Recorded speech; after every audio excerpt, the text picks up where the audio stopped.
Good morning everyone, welcome back to our channel, welcome to a new and fresh vlog. আজকে হলো Wednesday. আজকে সকাল সকাল উঠে গেছি বাজারে, তার একটা কারণ রয়েছে। অনেক দিন ধরেই চন্দ্রানী শুধু ফেসবুক, ইনস্টাগ্রাম, ইউটিউবে রিলস দেখে, সারাদিন বিরিয়ানির রিলস দেখছে আর আমাকে দেখাচ্ছে। মানে ও ইনডাইরেক্টলি বলতে চাইছে বিরিয়ানি খাওয়ার ইচ্ছে হয়েছে। তো আমিও বুঝতে পারছিলাম যে ওর অনেক ক্রেভিং হচ্ছে আর এই টাইমে এটা নর্মাল। তো বাইরে থেকে বিরিয়ানি খেতে দেওয়া একটু রিস্ক হয়ে যায়, কারণ ওর অ্যাসিডিটির প্রচুর প্রবলেম রয়েছে। তো আমি ভাবলাম যে বেটার বাড়িতে এনে বিরিয়ানি বানিয়ে খাওয়াই। তো যার জন্য সকাল সকাল উঠে গেছি বাজারে, বিরিয়ানির মোটামুটি যা যা লাগে বেসিক সরঞ্জাম সব নিয়ে এসেছি বাজার থেকে। এখন ওকে বিরিয়ানি বানিয়ে খাওয়াবো, যদিও আমি পুরোপুরি 100% বিরিয়ানি বানাতে পারি না, তাই ওর হেল্পই লাগবে। তো হয়তো ও এখন টিউশন পড়াচ্ছে, ও টিউশন পড়ানো কমপ্লিট হয়ে গেলে তারপরে ও এসে হেল্প করবে, ততক্ষণে আমি গিয়ে স্টার্ট করে দিই। এখানে আমি চিকেনটা নিয়ে এসেছি, এটা ধুয়ে ম্যারিনেট করে রাখছি। এদিকে চাল আর বাকি যা যা সরঞ্জাম মোটামুটি লাগে নিয়ে এসেছি। পুদিনা পাতা তুলে নিয়ে এসেছি। কতক্ষণ লাগবে তোমার? কতক্ষণ লাগবে তো? আমার লাগবে কিছুক্ষণ, 1 ঘন্টা তো লাগবে। ঠিক আছে, করো। অন্য রকমের হবে, তার জন্য সবার প্রথমে বেরেস্তার পেঁয়াজটা কেটে নিলাম। সেই পেঁয়াজটা ভেজে নেব, তারপরে আলুটাকে ভেজে নেব। কমপ্লিট। এই বেরেস্তাটা বেসিক্যালি যাবে হচ্ছে বিরিয়ানিতে কিছুটা, যাবে চিকেন ম্যারিনেশনে কিছুটা। আর এদিকে আমার আলুগুলো ভেজে নেব। এটা বিরিয়ানির আলু, মাংসে আলু দেবো না আজকে, বিরিয়ানির আলুতেই যাবে শুধু।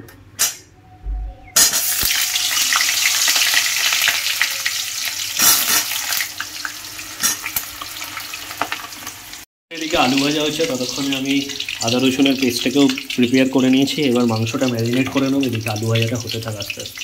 জানিকে আগে দেখেছি চিকেন ম্যারিনেশনে বা বিরিয়ানিতে পুদিনা পাতা দিতে, তাই আমি উপরে ছাদ থেকে গিয়ে পুদিনা পাতাটা পেরে নিয়েছি। এটা আমাদের বাড়ির ছাদের পুদিনা গাছের পাতা। এই পুদিনাকে দেবো আর ধনে পাতা দেবো একটু, তাতে মাংসের ম্যারিনেশনে একটু অন্য রকমের ফ্লেভার আসবে। সাথে একটুখানি কার্ড দেবো, তো কার্ডও বের করে রেখেছি। এতটা দেবো না যদিও, বাট কিছুটা দেবো এখান থেকে। আলুটা ফ্রাই করা কমপ্লিট। আর এদিকে আমি চিকেনটা ম্যারিনেশন করার জন্য বেরেস্তা, আদা রসুনের পেস্ট, ধনেপাতা আর পুদিনা পাতা কুচি করে দিয়ে দিয়েছি। সাথে একটু টক দই দিয়েছি, এখান থেকে কিছুটা টক দই দিয়েছি। আর সাথে মিলিয়েছি নানা রকমের মশলা, যেগুলো নর্মাল হয় আর কি, হলুদ, লঙ্কা, জিরে, ধনে, নুন, আর এদিকে একটু গরম মশলা দিয়েছি। এই দিয়ে এখন সুন্দর করে ম্যারিনেট করব, ব্যাস। আচ্ছা, শুধু আমরা বিরিয়ানি খাবো আর ক্যান্ডি বসে বসে দেখবে, এটা তো হয় না। আর ক্যান্ডিকে বিরিয়ানি দেওয়া যাবে না, কারণ প্রচুর ঘি থাকবে আর তেল মশলা থাকবে। তার জন্য ক্যান্ডির জন্য আমি স্পেশাল বিরিয়ানি বানাচ্ছি, মানে ক্যান্ডির বিরিয়ানি দেখাচ্ছি তোমার। ক্যান্ডির জন্য জাস্ট একটু চিকেন আর রাইস একসাথে বয়েল করে একটুখানি বানিয়ে দিচ্ছি ক্যান্ডির special biryani. By the way, এই যে তেল উপরে ভাসছে এটা দেখছো, এটা চিকেনের তেল। আমি কিন্তু 1 ফোঁটা এর মধ্যে অয়েল অ্যাড করিনি। বিরিয়ানি রেডি, যদিও এটা বিরিয়ানি কম KFC রাইস বাকেট বেশি লাগছে, বাট যাই হোক খারাপ হয়নি। পেঁয়াজ ভাজা হচ্ছে, আমি এখানে মশলাটা রেডি করে নিলাম। একটুখানি দইয়ের মধ্যে জিরে গুঁড়ো, ধনে গুঁড়ো, আদা গুঁড়ো বলছি, জিরে গুঁড়ো, ধনে গুঁড়ো, হলুদ, লঙ্কা গুঁড়ো আর নুন দিয়ে রেডি করছি। এর মধ্যে একটু সামান্য জল দিয়ে গুলে নেবো, কারণ দইটা ডাইরেক্ট দিলে না ফেটে যায়। মাঝখানে চলে এসছে, আমি একটুখানি করছি, দেখলে আর শান্তি নেই না। বিরিয়ানি যেই হচ্ছে, তো আমরা খাবো ক্যান্ডি, বিরিয়ানি খাবে না?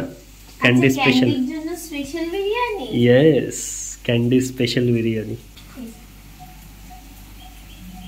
দেখতে যদিও ভালো লাগছে, কিন্তু লঙ্কাটা দাও। লঙ্কা দিয়েছি, কাশ্মীরিটা দিইনি। আমার পড়ানো কমপ্লিট হয়নি, বাকিটা করিয়ে আসি। যাও যাও, আমি করছি, টাটা। এটুকু করে রেখে আমি চলে যাবো, বাকিটা চন্দ্রানী পরে করবে, কারণ আমার এরপর অফিস জয়েন করতে হবে। ইচ্ছা ছিল যে যদি সব কিছু তাড়াতাড়ি হয়ে যায় তাহলে একটু হেয়ার কাটিং করাতে যাবে আর একটু বিয়ারটা ক্রিম করাতে হতো, but I don't know time পাবো কিনা আজকে। লেটস সি, ওর শরীরটা কেমন থাকে তার উপর ডিপেন্ড করছে। যত কষাবো তত টেস্ট আসবে। বাই দ্য ওয়ে, লেগ পিসগুলো দেখে আজকে বিশাল বড় বড় লেগ পিস দিচ্ছে।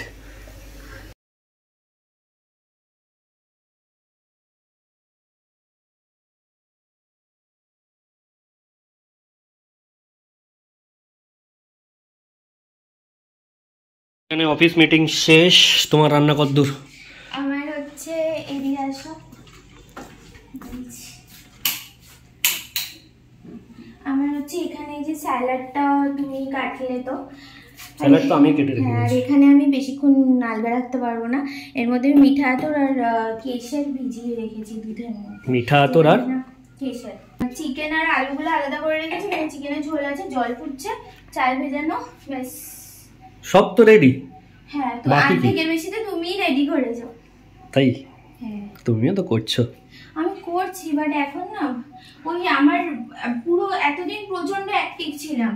আর আলু ঝোল দিয়ে দিয়েছি, এর মধ্যে আমি দেবো হচ্ছে যে আমুলের 1 চামচ ঘি, কারণ কি এক একজনের এক এক রকম প্রসিডিওর, আমি এটা এইভাবেই করি। তো ঘিটা আমি দিয়ে দিলাম। আচ্ছা, এরপর আমি দেবো হচ্ছে অল্প একটু বিরিয়ানি মশলা। চিকেনে বিরিয়ানি মশলা দিয়েছিলে? আচ্ছা, তাহলে একটু বেশি করে আমি দেব। এর মধ্যে আমি নিচেই দেব অল্প একটুখানি কেশরওয়ালা দুধ, এটাকে মিলাতে হবে, বাট এখন আগে আমি এটা দিয়ে দিচ্ছি দুধটা, তারপরে যাতে নিচ থেকে না লাগে। এটার জন্য এটার পরে নিচ থেকে লাগার চান্সেস নেই আই থিঙ্ক। তো এরপরে আমি এর মধ্যে রাইসগুলোকে আস্তে আস্তে মিশিয়ে দিচ্ছি। আর এখনই একটা অ্যারোমা বেরোচ্ছে, যে অ্যারোমাটার জন্য আমার খিদেটা 10 গুণ বেড়ে গেছে। সকালবেলা থেকে ছাতু, আজকে অন্যান্য ডিম সিদ্ধ পোহা খাই, আজকে সেসব কিছুই খাইনি, তাড়াহুড়োতে পড়ানোও ছিল। এটা হচ্ছে গিয়ে বড় এলাচ, এটা আমি ভেবেছিলাম দার্জিলিংয়ে মনে হয় স্পেশাল কিছু, তো ওই জন্য ওখান থেকে কিনেছিলাম, পরে দেখলাম সব জায়গাতেই পাওয়া যায়। ওখানেই মনে এখান থেকে ইম্পোর্ট হয়। আচ্ছা, এর মধ্যে আমি দুধ, কেশর আর মিঠা তো দিয়েছিলাম, তো এটাকে আমি পুরোটা দিয়ে দিলাম এর মধ্যে। আর দেবো হচ্ছে, এটাকে এখন ঢাকা দিতে হবে, বন্ধ করো। তো আর একটু মিঠা আতর আর কেওড়া ওয়াটার দিলাম একবারে, কারণ মিঠা আতর আমি জাস্ট 1 চামচই দিয়েছিলাম, সরি 1 চামচ হচ্ছে, 1 চামচ দিয়ে তো খাওয়াই যাবে না, 1 ড্রপ দিয়েছিলাম।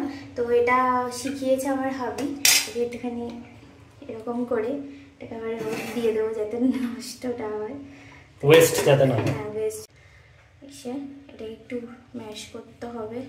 হান্ডি বিরিয়ানি মশলা একটু বেশি করেই দেবো, কারণ কি এর মধ্যে ইসে যায়নি বেশি, মশলাটা চিকেনে দেওয়া হয়নি হান্ডি বিরিয়ানি মশলাটা। আর একটু পুদিনা পাতাটা স্ম্যাশ করে নিলাম, দিয়ে পুদিনা পাতা আর বেরেস্তাটাকে আমি ছড়িয়ে দিলাম। স্নান টান করে ফ্রেশ হয়ে এসেছি, এবার খাওয়া দাওয়া করবো এখন। বাট বিরিয়ানিটা দেখি কি অবস্থায় আছে, তাই তো? হ্যাঁ, এক্সপার্ট। ব্যাপারটা স্মেলিং গুড, যেটা সরালে স্মেলটা অলরেডি পাওয়া শুরু করেছি। দাদা দেখি আমি ভাঙার মজাই আলাদা। এই কাজটা আমি পারি না আসলে, এই হাঁড়িটা ছোট হয়ে গেছে, আর একটু বড় হাঁড়ি লাগতো বিরিয়ানিতে না, মানে অ্যাকচুয়ালি এরকম একটু ছড়ানো হাঁড়ি দরকার না, আছে একটা, সেটা আমাকে কিনতে হবে। আমি সার্ভ করি একবারে। গন্ধটা দারুণ বেরিয়েছে, অ্যারোমাটা। এখন অ্যাকচুয়ালি মিক্সিং এর কাজ হবে, মিক্সিং। বিরিয়ানি সার্ভ হচ্ছে, এবার আমরা পঞ্চায়েত সিজন 2 দেখতে দেখতে খাবো এটা। এখানে আমাদের বিরিয়ানি সার্ভ হয়ে গেছে, অন্ধকারটা ছাড়ো, দুজনের জন্য সার্ভ করে নিয়েছি। এটা দেখতে দেখতে আমরা এখন কি দেখবো? পঞ্চায়েত সিজন 3 দেখবো। আর কালকে আমি বলেছিলাম যে হাফ রেখে দাও, আমরা বিরিয়ানি খেতে খেতে দেখবো, তখন তুমি রাগ করেছিলে, না না দেখেনি, কিন্তু এখন বলো এখন ভালো লাগছে না? তোমার মাস্টার প্ল্যান ছিল। দুপুরবেলা খাওয়া দাওয়া করে যে ঘুমিয়েছি, তারপরে উঠেছি প্রায় 6:45-র সময়। তো উঠে ফ্রেশ ট্রেশ হয়ে অফিসের কাজে বসে গেছিলাম, কারণ অনেকটা পিছিয়ে পড়েছিলাম, মাঝখানে ঘুমিয়ে পড়েছি বলে। তো একটু আগে জাস্ট অফিসের কাজটা শেষ করে ডিনার করলাম। ডিনারে ওই বিরিয়ানিটাই খেয়ে নিলাম, কারণ বিরিয়ানিটা অনেকটা কোয়ান্টিটিতে রয়ে গেছিলো।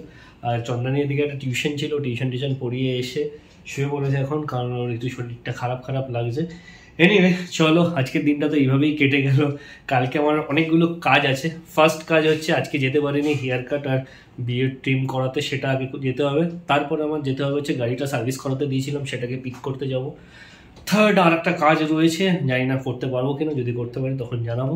তো চলো, আজকের দিনটা এখানেই শেষ করছি। যদি কিছু ভালো লেগে থাকে তাহলে অবশ্যই লাইক করো, শেয়ার করো, কমেন্ট করো, and please do subscribe our channel. দেখা হবে আরেকটা নেক্সট ব্লগে, দেখা হবে কালকে আরেকটা নেক্সট ব্লগে। টাটা।